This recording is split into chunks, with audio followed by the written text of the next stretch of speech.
But sometimes it's just bad genetics. Just who you are. Yeah. I mean, I probably did judge you. That meeting did not go well. I'm not going to say where. I thought she was really lazy. He's my living Right. barista and I'm lost without him. Sure, sure. It's a wonder we're even here. DLJ is Yeah, absolutely me. the rule breaker. Yeah, they do say opposites attract. Our personalities are opposites, but our values are exactly the same. Yeah. Good things don't grow in the dark. And so there aren't places of our marriage and our lives that are in the dark to each other. They don't exist.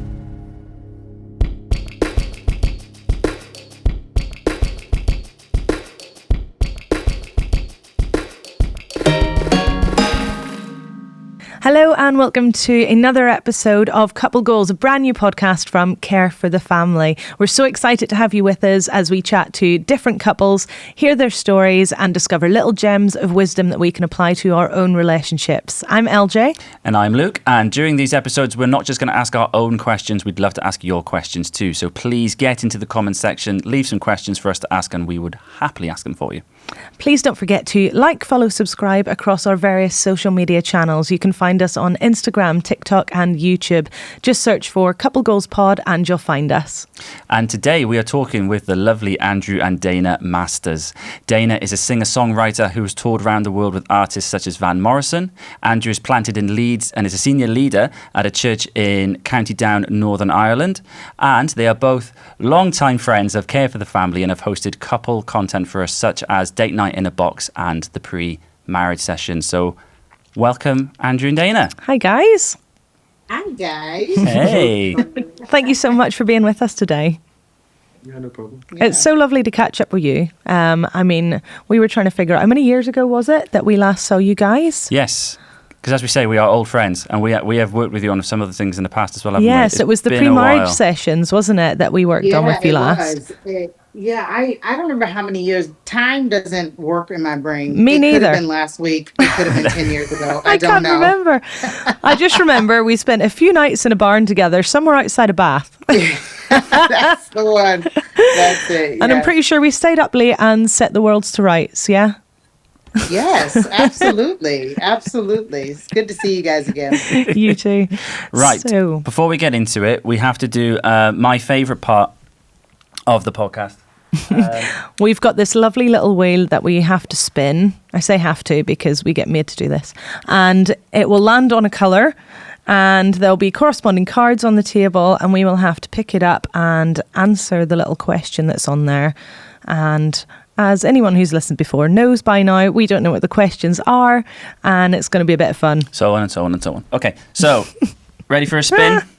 Go for it. Yep. Spin that wheel. Oh my goodness. It's always this colour. It's always you like the to colour call it cream. I call it cream because it's like an off-white colour. We've had this a few times. Right, come on. Okay. It's a weighted wheel. Are they topic related, the colours? I have no idea. I We'd don't have to know. ask the producer. The producer made it. I mean, we just sit here and do as we're told. We're incredibly passive with this. Okay, you ready? This is quite a fun one. Which of you is more likely to break the rules? Oh, easy. Yeah? Andrew. Yeah. Yeah, I am not. Although you say I actually am a rule breaker, it's the type of rules. You are Okay. definitely more rebellious. Well, we have a family motto that says rules are made for the obedience of fools and guidance of wise men. So people always laugh at the first part and then think about the second part and go, that's actually quite good. And it encourages independent thought, maybe more than rebelliousness, but I definitely am not a rules person. No, you're not a rules person. I do like rules, except when they're pointed at me. So if the rule is like, you can't, we're not going to serve this thing after this time, I always think I'm going to go ask them for it anyway. Like Right. I don't, there's something about me that's like, I don't know, you ask and people might do things outside the Yes, you pay zero attention to rules when it comes to receiving customer service. Yeah. Yeah. But everywhere else, you're quite rules focused. You're It quite pays good. off though. Okay. Yes, it Yeah. pays off. What about you guys? Oh, this is so easy. LJ is Yeah, absolutely me. the rule breaker. Yeah, maybe it's a Northern Irish I thing. think it is a Northern Irish Yeah. thing. It is. That's exactly what it is. Yes, We've got stubborn, Well. rebellious spirits. absolutely. I find it There is shocking. something about being told what to do that provokes something in people here. I really think, like, if you're quite, Yeah. no, you Yeah. have to do this. Something in us is like, watch me not. Yeah. I love Yeah. that. Yeah. There's I a- think I'm like, I really don't like rules that I think are just a bit pointless, though. I'm like, well, why? agree. That just seems silly. agree. So Because they're there for your safety. A lot of it, like, that's the thing. So we were in Northern Ireland visiting your parents. I'm not going to say where, just in case, you know, the council gets involved. But I follow my dad. Yeah, you follow your dad. And there's a park up the road from where her parents live. And it wasn't finished. You know, there was building fencing around it. You know, it clearly was not a finished park, which means, I don't know, you get on the swing and does the swing fall off and all this stuff. And I'm looking through. There's about 2 different families in there. And her dad's jumped in and is like, oh, sure, what's the problem? I'm like, it's not finished. We had something so similar the other day. It was half term last week. We took the kids we went to Fermanagh actually. Yeah, okay. And we were in this place that had beautiful parks, like National Trust parks, Big right? National Trust Park. Maybe I shouldn't have named them because we're probably going to get No, there's 3 down there. There's 3. Just don't say which one. So one of them had the most beautiful paths, but one of them was closed. The paths were closed, and there was like a cone with the red and white tape across it. Yeah. And we just thought, oh, the children have gone ahead of us. Let's just go and get them. And this is how I know my children are culturally Northern Irish, right? Yeah. When we came to the tape in the cone, it had been ridden through, like it was broken. Yeah, I don't get it. They just went through it. Didn't ask. In fairness, it is a genuinely 50-50 call on the country roads of Northern Ireland. If you see road closed and cones, Yeah. it is 50-50 whether that road is actually closed. And so most of us will gamble and discover that actually there's no roadworks going on at all. And, you know, the detour would have been pointless. Yeah, So you're not rule breakers, you're just optimistic. You're Yeah, just, I I'm like sure that. it's fine. Maybe. That's a great way. Let's I don't reframe know if that. that's ever been said about Northern Irish people, but sure. Anyway, Fab. Icebreaker done. There you go. Thank you for indulging us. That was great. So, for those who don't know you, can you tell us where you guys met? How did that happen? Oh, wow. We met in Los Angeles, California. And that is, how did that happen? How did that happen? I had moved to LA after university. I was born and raised in South Carolina in the US. I went to a school in Minnesota for 4 years for university. And then I just kind of thought, do you know what? I want to go have an adventure. I want to live someplace I've never lived before. And I kind of pulled LA out of a hat. I didn't know anybody. I just kind of went. And I was like, I want to see if I can survive. Did all this learning do anything for me? Can I actually make it as an adult human?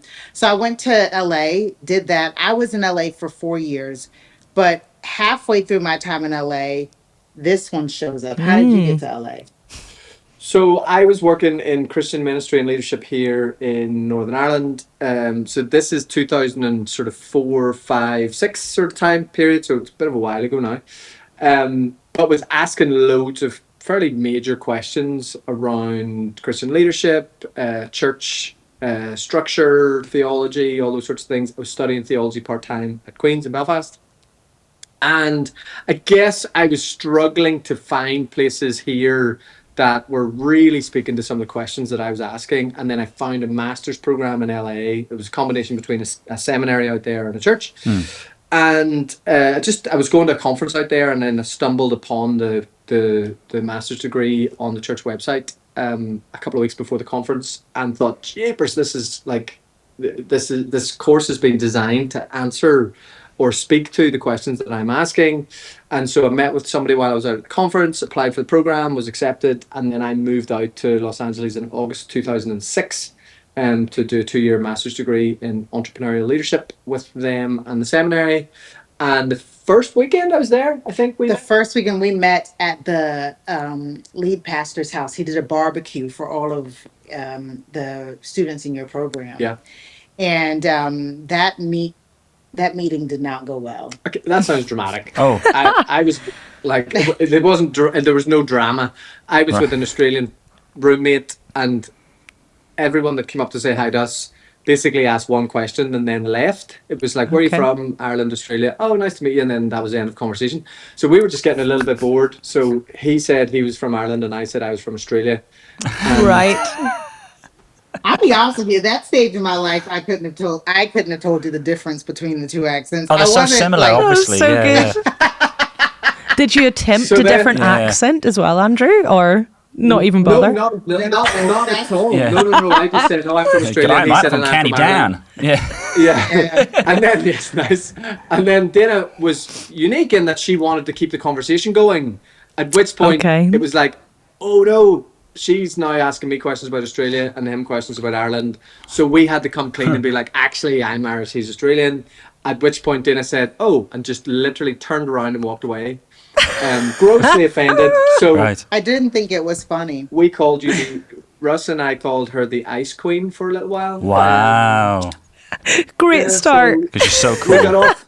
Beautiful start. We got off to a flyer. Yeah.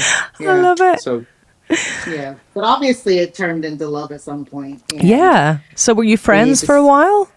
Did you become were friends after friends. that point? We did. We were kind of romantically entangled with each other as really good friends. Well, what I does don't know, that are you mean? intentionally using language that sounds way more involved. I love that. Like, We went to a I was barbecue. kind- It all kicked off. And then there was a... Yeah, romantic there was no triangle. romantic entanglement. You were trying to date a guy. I'm trying to get this to turn into a television show. Smokes. No, typical LA, this is why I have a hard time describing this. Typical LA, it's a very transient culture. Right. And nothing really ever goes very deep or lasts very long. Not nothing, but not a lot of things. Okay. And so the relationships tend to reflect that. And when you're in your 20s living in LA, like everybody was just kind of casually dating everybody. Not like it's Oh, the right, opposite okay. of Northern Ireland. It's like we know Northern Irish people started dating when they were 12 and got married. Yeah. Do you know what I mean? It's all very committed very quickly. It's actually the opposite of entanglement. It's like Yeah. it's like It was it's like romantic adjacent. Yeah. adjacentness. This like that's what it's like.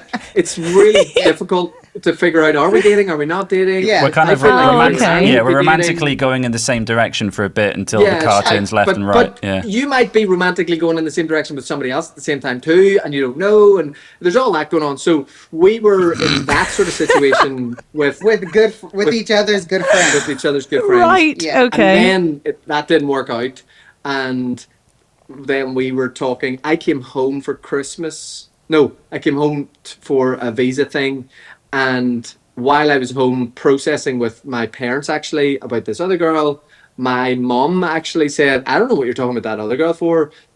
The name that I hear the most is this girl Dana," and Oh. that was the first kind of Right. moment where I went, "Oh," and we were talking every day on the phone, and Yeah, we were Yeah. you different. know, and then when I flew back, you picked me up from the airport, and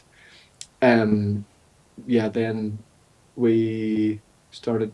We started dating, and it was Yeah, so funny because we joke and tell people our dating was the hardest part of our relationship. Once we got married, it was relatively easy. er. Er. And also, then on top of that, this is important to state: you have a rural Northern Irish white boy in Los Angeles trying to figure out dating, serious relationship, engagement with African American Southern black girl, and so you've all of the complexities of that happening too. You know, Yeah. so that's all in the mix there in It's terms. a wonder we're even here. They do say opposites attract. Absolutely. What would you say is more shocking? So obviously you're now in Northern Ireland. Is it more shocking Northern Ireland going to LA or LA going to Northern Ireland? And I can relate to this a little bit. When I first went to Northern Yeah, Ireland. I don't think I can give. I think it depends on the person because the U.S. is so large. There's no like American culture. There is lots of sub-American cultures. Yeah. And I think if you were born and bred in a certain type of culture in LA, it would be just as shocking to come over here. But because I was born and bred in the deep South in the US, in a Black American family, there are a lot of similarities in cultural values between Northern Ireland and Black American Southern families. But having said that, I did. I used to always say I didn't have any culture shock, but I think that I actually did, but it was just so under the surface. It was very subtle. It wasn't the big ticket things. I think one of the main things that is different between the culture I'm used to and the culture I now live in is the Black American family that I grew up in, that type of family. If something bothered you, you said it directly. If someone walked in with an attitude into a room, you go, "What's wrong with you? Why you have an attitude?" Da da da. And you would go after it until it was here. Yeah, that's not normal. No, Yeah. there's not a lot of there's directness, but it's directness that can trick you into thinking this is a direct culture. Right. It's the things that actually bother you, like big issues within families. Or I remember talking to like siblings who were their relationship was like barely holding on, and there were some really big issues between. And I said, "But have you ever talked to your brother about it?" "Oh no, we couldn't do that." And so that is something that it's very different from me. And so also someone who is very empathetic. I oftentimes walk into rooms with families in Northern Ireland, and everyone's issues are screaming at me, but no one's saying anything. I'm Yeah. like, there's obviously issues here. What's going on? Are we going to say anything? So that was, yeah, I think you probably had more of an obvious culture shock coming from here to LA than I did coming from the US to here. Totally. Did you find that those kind of different cultural backgrounds played a part in your marriage? Was that something then that you guys had to try and work through together? Yeah, I think the place that we notice this the most in terms of cultural collision, that's again a wee bit dramatic maybe, but where there's cultural tension is probably when it comes to parenting. Yeah. Yes. Like that's the place Okay. where Oh, interesting. the kind of the cultural norms we have really had to kind of Yeah. Yeah, they're exaggerated there. Okay. yeah That's when they show up, because now you're both trying to do this massively team building exercise of raising other humans together. And so then how you decide is the best way to do that is largely based on how you were raised yourself. Yeah. So I think that's when those cultural differences show up. And honestly, I think back to the first few years here in Northern Ireland, I could cringe at probably some of the cultural faux pas that I committed, even in the wider family. Like, just like things I thought were normal that just aren't normal here.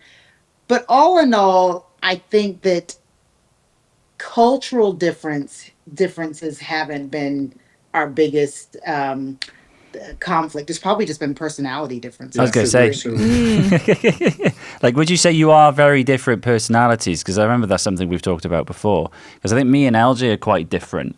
And you could land some of that on culture, but sometimes it's just bad genetics. Just who you are. Yeah. On my part. Let's make that very clear. well And if my parents are watching this, it's Dad's side. No, that's right. I'm so glad you're like your mum. Oh, that's so good. Well, we're clinically opposites. I mean, like if we do any psychological profiling and testing, which we have done for lots of different reasons over our we've been married for 17 years. Like we are actually opposites in every metric. In terms of personality profiling and psychological type. So that's not fun. cultural. Like that's just that's psychological and personality based. So we are opposite in every single way. And I guess this is the thing that we talk about that often with this is that our personalities are opposites, but our values are exactly the same. okay. And that's how this works, I think, is that like what makes us able to do life together in a way that's fulfilling for us both is that we share a value system, but how we then express that value system is totally opposite. And we've had to move towards each other in figuring life out in that way. Absolutely. You know. Yeah. So, Okay. Yeah. How did you two get there? Like, so in what ways are you opposite? And in what ways did you work together to bring your personalities together you can live out those shared values, if that makes sense? Absolutely. One of the major ways that we are opposite, and we have felt it all throughout our marriage, is um, there's a personality assessment called the Myers-Briggs, and they describe this dichotomy of having a feeling preference or having a thinking preference. it's got nothing to do with feelings, It's actually. it's value. clinical language, so it's not like, oh, you're emotional and you're smart. It's not that at all. So basically, the way it sort of is with me, I'm very intuitive, very intuitive. Okay. Okay. That's why I walk in a room and I'm like, oh, I know exactly what's going on here. Andrew will Right. walk in a room and be like, hey guys, want to play a game? And everyone's obviously Yeah. falling out. Someone's You know what I pinned mean? up against the wall and just like, that looks fun. Can I join in? Absolutely, absolutely.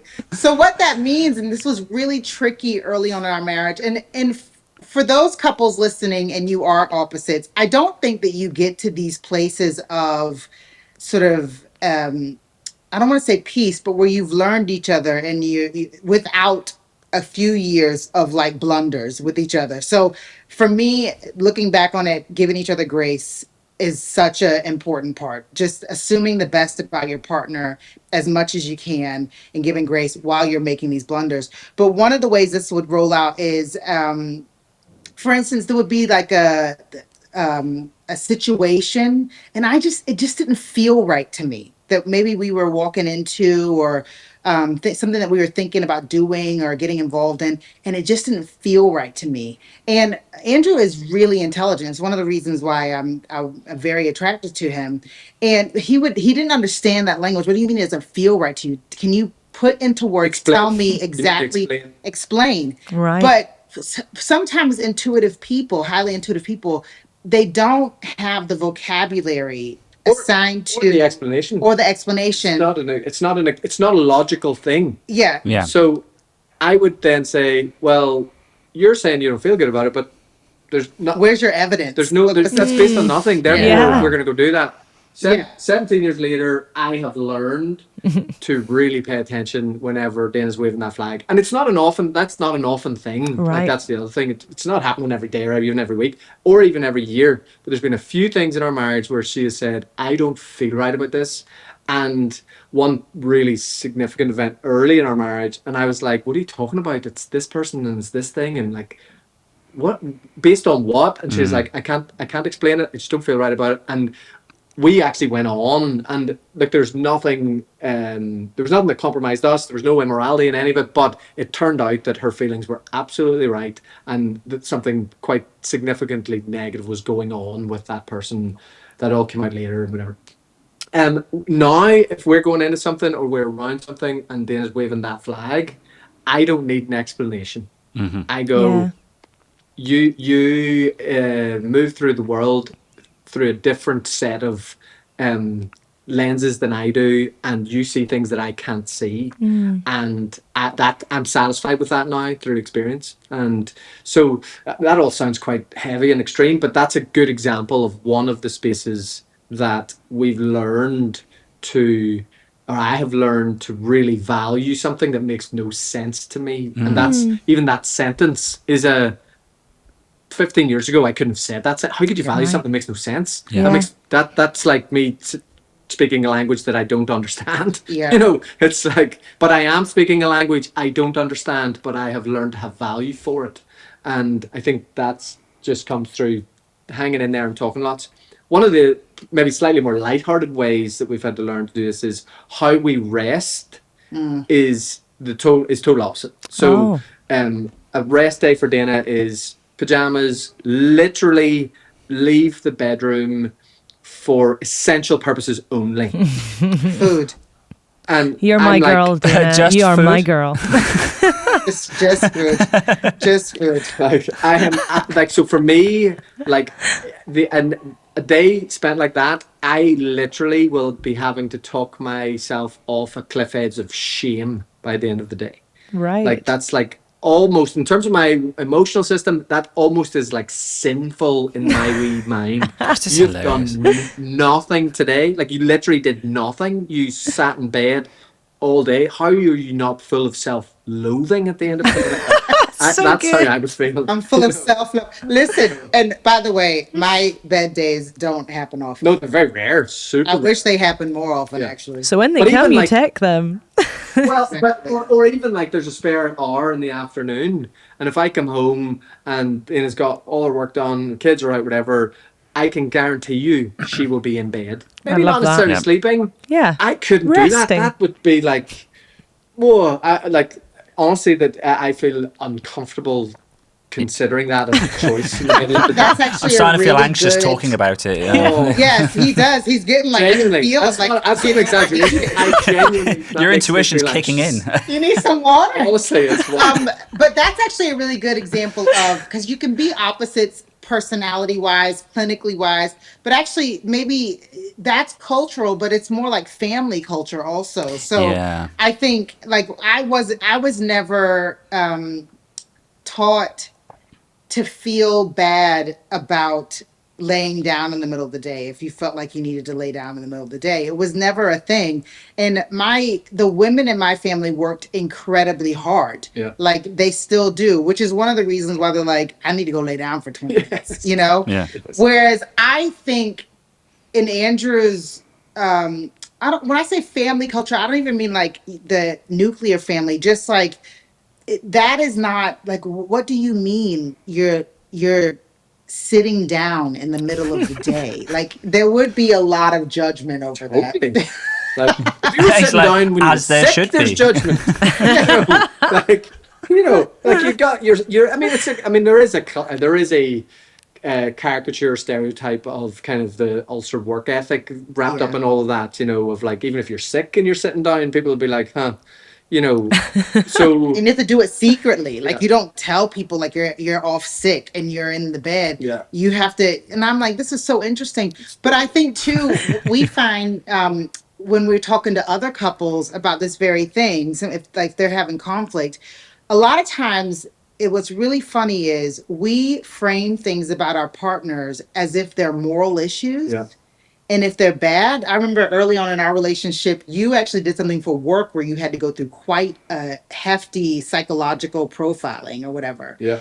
And what came out was that Andrew genuinely judged me for the level of rest that I did. Yeah. And Well, yeah. I don't know if it. was it that? I can't remember. No, you're right. I don't know if did it. I mean, I probably did judge you. I'm just trying to get the right language for that. I thought she was really lazy. Right. Genuinely. Yeah. I was Yeah. like, You that's misinterpreted just- what she was doing, Yeah. maybe. I was just like, that's lazy. Like, how can you? Yeah. Like, what? Like, it's a Saturday. The sun's shining. Let's go do something. Let's go help somebody. Let's go have fun. Whatever. And Dana was like, I want to stay home, and I'm not getting out of my pajamas today. And I'd be like, what? Like, Just made no Whereas sense. now, I'll go for a run, and you will stay in bed. Yeah. Works. And and you learn how to be like that. I don't have to come to some type of decision about my partner's character. Yeah. On everything. Not everything is a character issue. Yeah. It's just preferences. It's just, Everyone recharges their prefer. batteries in different ways, don't they? Yeah. and everybody's got different size batteries. This boy Yeah. here, Oh, yeah. he is like a Duracell bunny. He can like sometimes I'm like, I have to tell him when he needs to rest. His body doesn't actually clock it. When Andrew finds out he needs to rest is when Andrew has some kind of weird virus thing that's come on because he hasn't been taking care of himself and he actually physically can't get out of the bed. Well- But funny enough, I actually get sick very rarely That's because true. I take care of myself. Well, yes, and Yes. what I would say is that is actually where 17 years has done its work, yeah. in that narrative is an absolute factual narrative to the first probably 10 or 12 years of our marriage. The last probably 4 or 5, like that's probably the dial on that has shifted massively to like I've probably never been more boundaried in my life around some of these things and learning to be off and rest and all those sorts of things that I've definitely grown in our relationship. It was like, this is weird. Why can I not do that? And like, we even have like this thing of, we've changed our language of days of no things, because nothing is sinful, but no things is healthy. So, in my wee weird self, so like if I've got a day where I'm doing nothing, I will get all whatever. Whereas if I'm actually challenging myself to have a day of no things, Yes. then that works in my wee brain and Okay. self. You've So, made a decision to do nothing, yes, Yes. which I am doing no things No things. today. which psychologically And means you're so- doing something. You're doing something. You're accomplishing doing no things. Yeah. Yes. I'm actively Listen, doing whatever nothing. mind games you got to play with yourself. fine. But You it do works. what you It need does to work. do. Yeah, just do some It mental does work. gymnastics. Yeah. Yeah. That is really interesting, though, because I think maybe it is a Northern Irish thing. Maybe. Because honestly, listening to the pair of you, I'm Dana. Yeah, well, I do like to rest, though. You do like to rest? Yes, but I do have a problem of being unproductive or feeling like I'm being unproductive. Yes. So I always see the things that need done. And so, yeah, I can struggle then to switch off. Well, like on a Saturday, Yeah. like I would very much be happy to just kind of, let's just chuck the TV on and just No, and I'm like, chill. let's get out the house and like do we've had something. a mad week or doing whatever. Whereas you'd be like, what are you doing? Yeah. Come on, we got to go. And I'm like, where? There's no plan. We need a plan. Yeah, Why have do we to need a go. plan? It's like, yeah, that's right. Yeah. I think that's even Northern Irish farming Yeah. thing, because I was Yeah. talking to a friend of ours the other day, and your two mothers woke you each up the same way. And I actually find the whole thing quite rude and aggressive. They would bust into the room on a Saturday at like 6:30 and just open all the windows. Curtains and windows. Oh my That's goodness. And I was just like, Yeah, I wouldn't be happy about oh, that. that's so Get out. aggressive. But it's just the way of being like, the sun is up. Why It's are time you to in get bed? up. Yeah. Yeah. There's things to do. To Right. do what? Come on. Nothing. Nothing. But get up. There's There no are no thing. things I love that. to be getting on with. Right. I think now would be a good time for us to cut to a break. But after the break, we're going to start talking a little bit more about how the importance of establishing rules within our relationships to help us through these things, especially when we're total opposites. So bear with, and we'll be right back. Where do you turn when you don't know how to answer family and relationship questions? For nearly 40 years, Care for the Family has been providing support all across the UK through our resources, events, and specialist support. And we're not done yet. Luke and I are so excited that next spring we'll be a part of the event Going the Distance, a new marriage event for you to learn how to invest in your relationship even more. Plus, there are 2 incredible parenting events and our sellout evening with Rob Parsons going on tour across the country that you don't want to miss. With audience satisfaction rates of over 98%, our events are packed full of fantastic takeaways, warmth and insight from our speaker team. For guidance and support wherever you are in your marriage and parenting journey, please visit cff.org.uk/tour events to find out more. Thank you, guys. We are back with Andy and Dana. So, as we were discussing beforehand, we've all established that we're no good together because we're all opposites. But I think you would agree, and we know for a fact that you guys are incredibly intentional in how you build your relationship together. So could you just share with us, what are some of the things that you put in place to like safeguard your relationship? What was it that you guys do? That's a good word. I think that word you use, safeguarding, is actually probably the best way to say that. I think you can go into a relationship taking a lot of things for granted. And you think, okay, I found this person I really love. I get on with them. We have common goals and values in life. That means everything should work out well. But the reality is, I think every relationship goes through seasons and seasons that are tougher and seasons that are easier. It doesn't matter how dialed in you are with each other, you're going to go through quite challenging seasons because everybody is sort of developing at their own pace, changing, going through different things, becoming themselves. And so we realized early on that we needed to have some conversations around how we were going to safeguard our relationship and our family. And one of those things, like for instance, Andrew works full time in ministry, constantly with other people. I'm a touring musician. I'm away from home a lot, constantly with other people. And so we really thought through, what does it look like for us to make sure we're having healthy relationships outside of our marriage, and what does that look like, and what do we expect from one another, and what do we consider appropriate, what are we comfortable with. There was a lot of conversation, me leaving the home for weeks at a time, being in different countries, asking Andrew, well, what are you comfortable with when it comes to friendships I have with the opposite sex outside of our marriage? What makes you comfortable? Which I think actually is one of the best ways to answer that question. Because I think a lot of times people impose rules on other people, as opposed to having that Right. question of, I love, as a partner, as a wife, I want you to feel secure in relationship with me. What would it take for you to feel that way? And yeah, so I probably, like we talked earlier, like rules aren't a good frame for me, because that's not. You I'll just got to just break feel them. controlled. Yeah.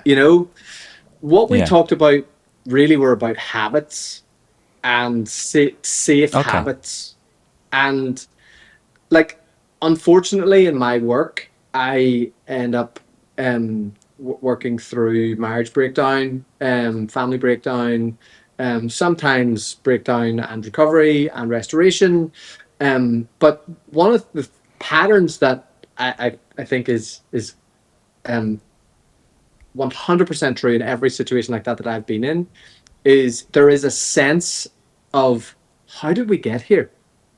And almost always the beginnings don't look dangerous.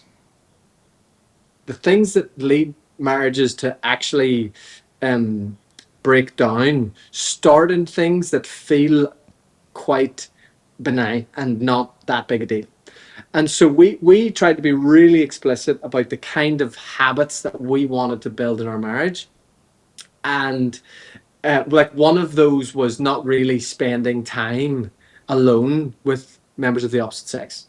And like, that is a habit of mine that means that if I find myself in a situation where I'm alone with someone, with a female, my antenna is just up.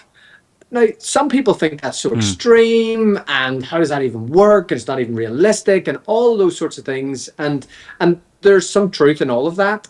And certainly my job, we've 15 staff here in church, and lots of them are female. And there are definitely work scenarios and things where I end up in a conversation or a meeting or something like that with someone. That's slightly different.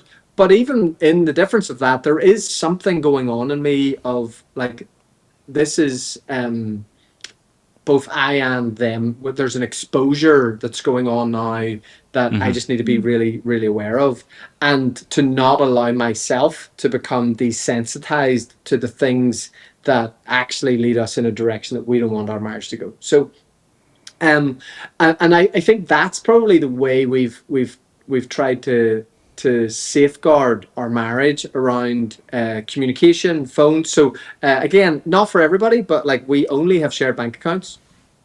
So we see all of my money's Dan's money, Dan's money's my money. We don't have separate things that each other can't see. Phones, again, this is not a, you should have my passcode and I should have your passcode so we can check on each other. It's not that at all. It's just, in life there are times when my phone's in a different room, you need to phone somebody, or you want to look something up or whatever. And so I can't remember a time when you didn't know my passcode and I didn't know yours. And these are just habits that we've developed that mean there aren't Yeah. hiding places, and there aren't spaces that um, we talk a lot about, like, good things don't grow in the dark. And so there aren't places of our marriage and our lives that are in the dark to each other. They don't exist. and we have to be we are very intentional about talking about what's going on.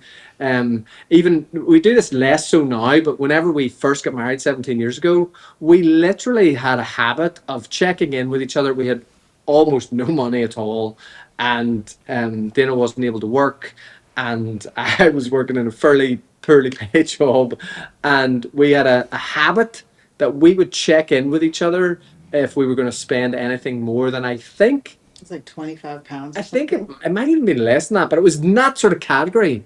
If we were spending more than that, we checked in with each other first, and it developed a habit in us of um, openness that is a real blessing to us now. So, and it's not about mistrust or control. Yeah.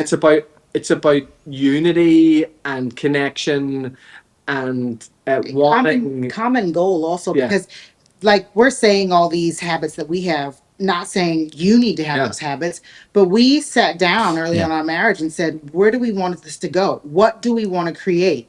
What do we want to build? I mean, the reality is these permanent relationships we put ourselves in.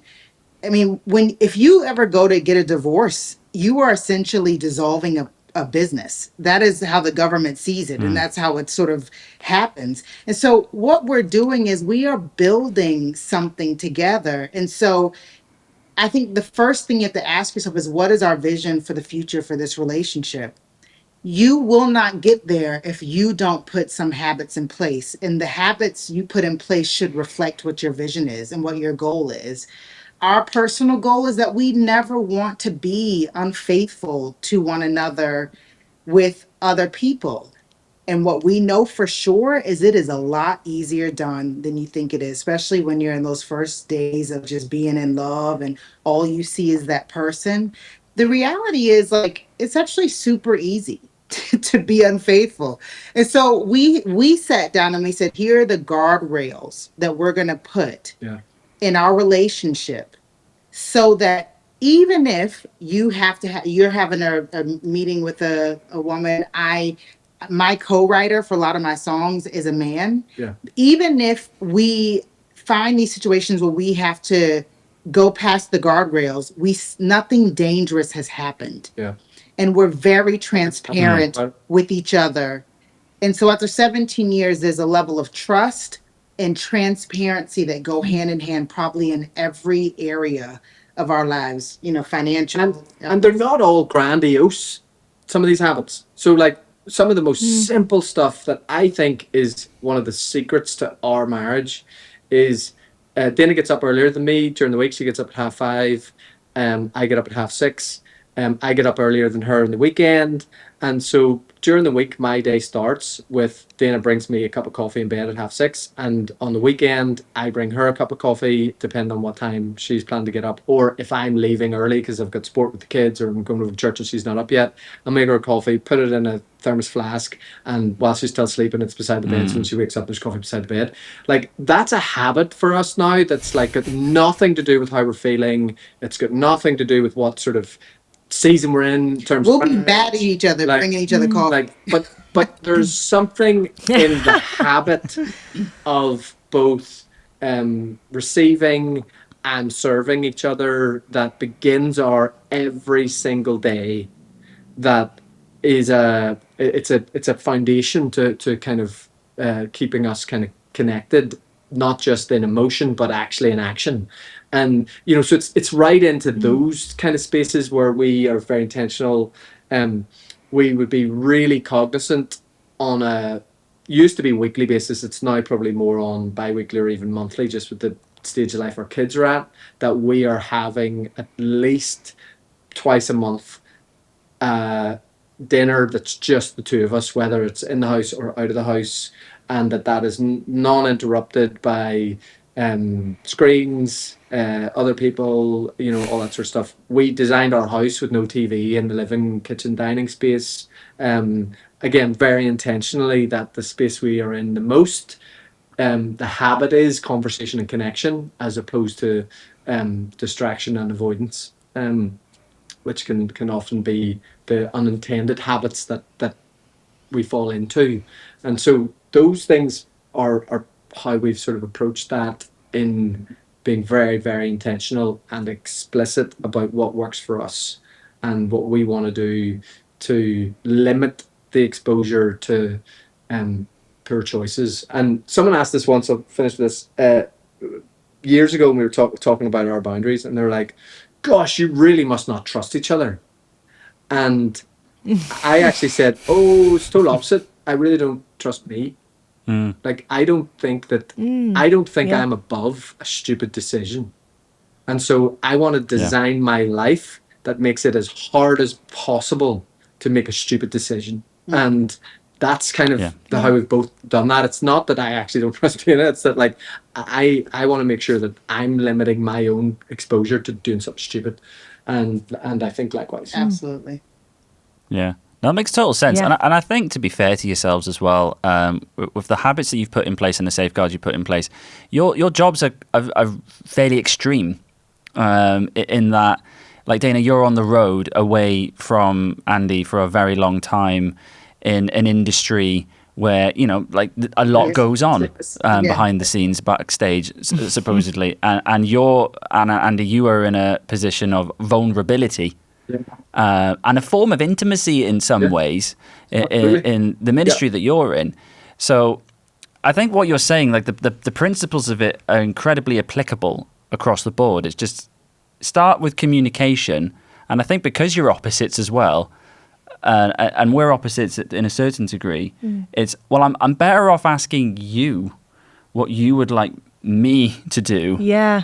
So that you feel able to trust me in whatever situation I'm in, and vice versa. Yeah. It's So- enabling trust to grow there, really. Yeah. Absolutely. And I think too, like, couples who are extremely opposite, you might be like, oh, we're so opposite, it's going to be really hard. Actually, because we're so opposite, we can't take things for granted. So there's a lot of communication that happens in relationships where people are very different. And so I would say that, you know, we had a couple friend in LA who were married, and they were like the best of friends. They were like the same person. It's the weirdest thing. Like, you never saw them fight. They were the same person. Same interests and everything. Same interests and everything. Hobbies, same personality, same way to rest, same way to All of it. communicate. You know, it was very... Yeah, and I think they are no longer married. They're great people. They whatever. But I think looking back on it, there were a lot of assumptions made and things that went undiscussed because, well, sure, we know what each other thinks. They get it. Yeah.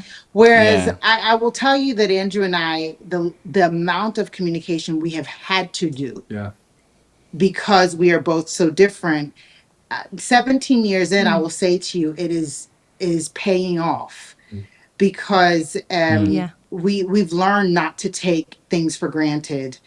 I think it would be really easy every day, like, because we've been really fortunate. We have not had a major event in our marriage that really threatened the relationship.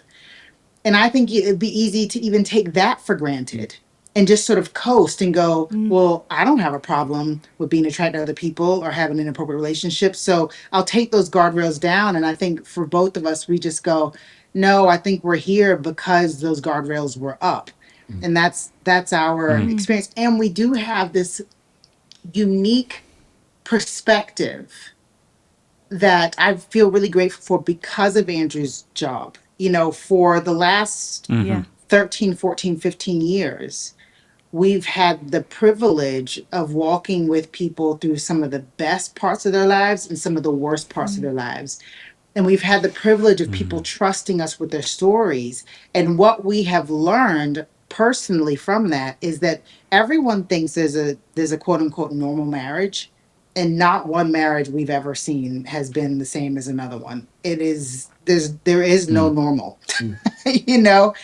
But there are these common principles that we have noticed. And when things happen that bring pain in a marriage, a lot of times you saw it first with a lack of communication and clarity. And then there was that allowing yourself to judge your partner over things that aren't actually character issues. They're just differences. Because we've Right. all decided what normal is. Do you know what I mean? So and so's husband brings her Yeah. coffee in the morning. Well, you're not married to so and so's husband. You have to find your own. What's your normal, and how do you feel valued and seen and safe and secure in your relationship? Yeah. Yeah. And I think there's something quite powerful as well about establishing those rhythms, those good habits, because you kind of have built in, you've built in a bit of a warning signal when the habits are not being met. That's a good indication. What's going on? Are you okay? And then that's sort of a good impetus for communication. I mean, heaven forbid if I never bring you a coffee. I know, I in don't the know what I morning. do. When Luke has to travel away for work, I'm like, what am I going to Exactly. do about coffee? And Luke, I remember this. Luke, you're like a master coffee maker. So Yeah. I've been on the receiving end of Luke's coffee. Yeah. Wow. LJ can't get just any cup of coffee. Yes. Exactly. He's ruined coffee for me. That's so funny. He's my living That's right. barista and I'm lost without him. So if I ever bring you a cup of instant, you'd be like, Yeah. what's wrong? He's basically saying he wants a I want a divorce. divorce. Here's your Nescafe. Yeah, I want a divorce. I'd be like, Yes. oh, we're in trouble. Kenko? Who is she? Yeah. Yes. And I know, Oh. well, Dana, like you travel for work and that as well.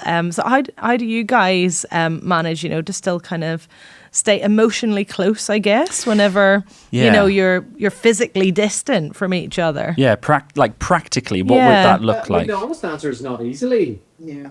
Like, it's not an easy thing. And I think we've got probably used it. We talk as much as we can. But even then, like a glitchy internet hotel signal and a FaceTime at the end of a tired day, it's just like, sometimes it's like, we check in, Yeah. brief chat, and it's like chat tomorrow, so I think that what's made it work is we don't put a lot of weight on needing to like have these big emotional connections while I'm away. Like Andrew said, like there's only so long you can talk on FaceTime when kids are yelling and the hotel Yeah. communication internet isn't great. So what we've realized is it matters what happens when I'm home to make us feel connected. And another, like the idea of having this exposure to other relationships, what I've seen is there are people who never travel who don't connect deeply emotionally. They're in the same house every single night, wake up in the same house every single morning. So this isn't a challenge that's unique to us just because we have unique jobs. I think everybody has to ask themselves the quality of connection that is happening. And Andrew mentioned it, that TV thing. Early on in our marriage, we had no money. I remember doing gigs where I got 40 pounds cash, and we were so delighted because we could get like a takeout. And it was like, because we could never, Yeah. we had very little money. But Andrew's grandparents, who actually were quite well off, did this habit that we just adopted. They could have gone out to eat every night of the week if they Anywhere. wanted to, anywhere. On a Friday night, you would have found them in their house. They would have gone to take a shower, gotten dressed up for each other. Nice music would have been on. The lamps would have been on. There would have been food in the oven. The good wine would be out. And they would be at home having a date in their lovely home. And you Aw. could come over, like That's lovely. as they were older, we often joined them. Yeah. But you see throughout Andrew's whole family, there's this habit now that the best date nights that we ever have are at home. And we will get dressed up for each other. We will cook something. We will sit down at a dining table. There's no television, there's no nothing. And that was where we have some of our deepest conversations. And that's where we stay connected. Like, what is it that you want? What is it you want to do in the next couple of years? We're curious about each other. Are you still liking your job? Like, all of these things that I think it would be super easy to assume that you know your partner because you've lived with them for how many ever years. to assume they haven't changed, or they're not going through a transition, or they're not finding life hard or anything, and just never really talk about these things. So I think what we do, the connections we make when I'm home, is what carries us through when we're away from each other. And the only other thing I would say about that is we also have done like very intentional work around like my commitment to Dana's thing and her commitment to my thing. Yeah. So when she's away, she's not away doing her thing. She's away doing our thing. She does it, but I'm invested in lovely. it. And so are our kids. Actually, we talk about this a lot. Yeah. And likewise with what I do, we don't sort of differentiate between her life, my life. It's our life. And so I have said yes to this rather than, well, this is what she does, and I just have to absorb the consequences. It's like, no. And we talk about that, and we regularly come back to that in terms of, are we still saying yes to this? Yeah. And both of our jobs require quite a lot of our life. Yeah. And I think that way of thinking about it has kept us from feelings of resentment towards one another's callings, essentially. Yeah. And there is a lot of that, like a resentment towards what takes you away from me, or you know, when our kids were really small, like Andrew would single parent whilst planting a church and full-time working for weeks at a time. And not once was there a sense of like, your job and, you know, what you're doing, it's hurting my life kind of thing, because we had decided to do it together. I love that, though. I love that. Again, it goes back to what you've been saying about maintaining good habits. You've got that habit of Friday night is date night. And without fail, you're going to do that. And you are putting another safeguard in to make sure you have that intentional time to communicate with one another. The TV's off, the kids aren't around, there's no interruptions. We can actually connect with that. And making it a habit means you're more likely to do it. You know, it's that whole neural pathway thing, isn't it? It's just you constantly keeping that groove stronger and stronger the more you do it. Totally.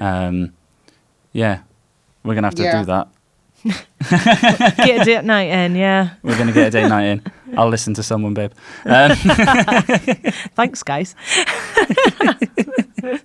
Well, guys, we've had a really good time chatting to you. I think we've landed on some really strong wisdoms there towards the end of our chat. But before we go, a habit that we have here. Look at that professional transition. Did you see that? Perfect. There? Look at that. I've ruined it now. We have a habit on our podcast to ask a question from the previous couple to ask the next couple, which is you guys. So we had Mark and Kathy Madavan on. Yep. And they left a lovely little question for you guys to answer. So let's have a little look. And after this, we will get a question from you guys to ask. Yeah, the next couple that come on. Wonderful. Isn't that nice? And they're all connected. Isn't that lovely? Okay, so here's the Madavan's question for you. What is one thing you would like to do together that you've never done before? Ooh. So Dana's on a thing at the minute that I'm not on board with, but you're like looking at like weird, expensive train journey. Oh my gosh. Not in. We're not going to do that, by the way. But that's well, we're not going to do it because even if you had the money to do it, you'd be like, am I going to waste it on a 2-day train ride? But you know, like the trains, like the Orient Express and the Pullman. Yeah, they do these in Japan, There's don't one they? in Japan. And honestly, it's called the Twilight Express because I just watched that one last night. I just caught the bug of it. And I love it. It's this extra luxurious way of riding a train, but also like it's a throwback to the way people used to ride trains. And you know, when people used to get dressed up to go to the airport or dressed up to ride trains, it's Can I talk about something that we might actually do that we haven't? What? That we're talking about? If it's a mountain We're actually talking about this at the minute. What is it? Back so to this reality. is much more likely because days on a train is just not my scene. Like I couldn't imagine anything worse. Control to be trapped. But we were chatting about potentially starting a new sort of family tradition, probably not this year, but maybe next year, of going to we'll probably start in Europe, European cities with the kids for New Year's. So we've just kind of felt like New That's Year's is a bit of cool. an anticlimactic holiday for It us. is. I can't figure out how to do New Year's, you guys. Like, I love Christmas. Okay. I Yeah. know how to mark these festivals, okay? I am crazy about all these things. Yeah. And 17 years in, and I can't figure out how to do New Year's as a family. So next year, 2026, our daughter will be 15, our twins will be 13. And we kind of like that sort of 13 to 18, 15 to 18 kind of part of their childhood, possibly where after Christmas every year, we go for a couple of days to Paris or Berlin or Prague for New Year. And that's Cool. something that we probably, I would say confidently that might happen. Confidently, Nice. Where are you going it could first? possibly maybe happen. Confidently a possibility. But genuinely, that's what we're talking about, that we've never done. Flip of we a might coin. do. Yeah. That's a good answer. That's what we would love to do. That's what we would Cool. love to do, Yeah. that we have never done. Nice. Okay, but the train idea is completely shut Oh, down. I Yeah. It's have not to even do that with happening. my Sorry, mom or Dana. somebody. Take someone else, Oh, God. not me. Yeah. Drop me off somewhere. Pick me up on the way back. Guys, it's been so great talking to you today. Where can people keep up with you? What have you got going on now? Yeah, well, you can find me on Instagram at Dana Masters Music. That's my handle. Is that what they call that these days? I don't know. Whatever. That's where you Yeah. find me. Yeah. I think so. You Why can not? find Andrew on Instagram, but he's not doing anything on it. So it'll be the most boring exploration you've ever had in your life. I have zero contribution to social media personally. So if you want to find me, just come to rural County Down. You'll find me wandering field somewhere, probably. Just ask someone because We they all all know know each each other. other, It's Yeah, in a fine. tractor Yeah, that's somewhere. That's right. Yeah. Yeah. Thank you, guys. Thank you, guys. It's been a really good chat. And thank you to everybody who has tuned in to listen today. We've had lots of fun, haven't we? Yeah, it's been really good. So please don't forget to like, follow, subscribe across our social media channels. And please do share it with your friends so we can get the podcast word out even further. See you at the next one. Couple Goals was brought to you by Care for the Family. We produce shows, resources and events to help strengthen family life all across the UK. And it's because of the generous support of thousands of people just like you. If you've enjoyed this podcast, please consider partnering with us in our mission. Visit cff.org.uk/donate to find out more. Thanks again, and we'll see you at the next one.